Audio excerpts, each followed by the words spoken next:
Elsa Schalck pour le groupe Les Républicains. Merci Monsieur le Président. Ma question s'adresse au ministre de l'Intérieur et j'y associe mes collègues du Bas-Rhin. L'occupation illégale de terrain par les gens du voyage est une problématique qui revient régulièrement sans qu'aucun changement ne soit constaté. Jusqu'à quand cette situation va-t-elle durer? Les collectivités se sont pourtant mises en conformité avec la loi. Des aires de grand passage ont été mises en place. Des coûts conséquents ont été engagés, mais le problème reste entier. Monsieur le ministre, il est urgent d'entendre le profond sentiment d'abandon et de découragement des maires confrontés à cette situation. Comment concevoir qu'un élu local se retrouve un dimanche soir en première ligne à devoir gérer l'arrivée imprévue de plusieurs centaines de caravanes, sans parler de l'incompréhension et de la colère exprimée par la population? Les maires, après s'être mis en conformité avec les schémas départementaux, s'attendaient à être soutenus et accompagnés pour faire face aux difficultés. Le résultat est tout autre. Ils se sentent démunis, seuls et ne peuvent malheureusement que constater l'affaiblissement de l'autorité de l'État. Pour eux, c'est la double peine, celle de payer et de continuer à subir. Un exemple en Alsace, où une collectivité est confrontée à l'arrivée de 400 caravanes. Elle a investi 700 000 € pour créer une aire de passage. À l'heure actuelle, l'aire est totalement déserte, les gens du voyage refusant de s'y installer, lui préférant un terrain de football. À cela, il faut ajouter des incivilités, des dégradations commises sur les branchements et les compteurs d'eau. Monsieur le ministre, cette situation n'est tout simplement plus tenable. Il est temps que ces agissements illégaux s'arrêtent et que le non-respect de la loi soit sanctionné.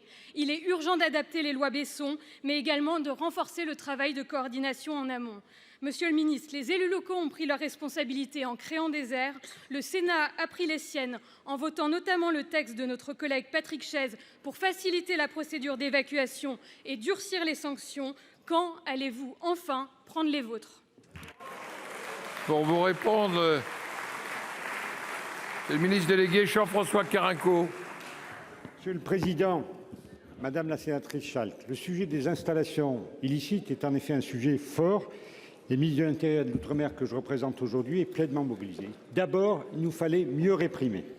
C'est le sens de la loi de 2018 qui assouplit les conditions permettant de saisir le préfet pour mettre en demeure les gens du voyage de quitter les terrains occupés illicitement, avec emploi de la force si nécessaire. Elle a également renforcé les sanctions pénales pour ce délit de 6 mois d'emprisonnement et 3 750 € d'amende à 1 an d'emprisonnement et 7 500 € d'amende. Ça a été durci fortement. Mais le sujet des installations illicites est aussi lié aux conditions d'accueil sur lesquelles nous devons collectivement travailler. Ainsi, l'ensemble des préfets a été mobilisé en janvier 2022 afin de relancer les schémas départementaux d'accueil et d'habitat des gens du voyage.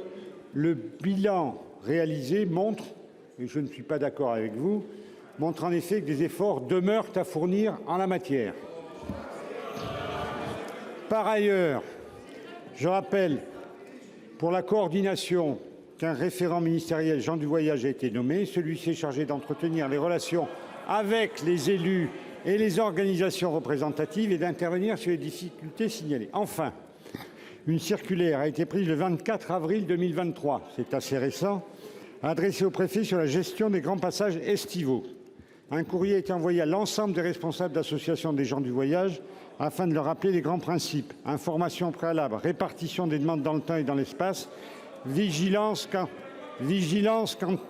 à l'intégrité et la propreté des équipements. L'intention du gouvernement est bien d'avancer sur les deux aspects, offrir les conditions d'un meilleur accueil et réprimer plus efficacement les installations illicites. La vie est ainsi faite que c'est jamais simple. La parole est à notre collègue Sabine Rexel.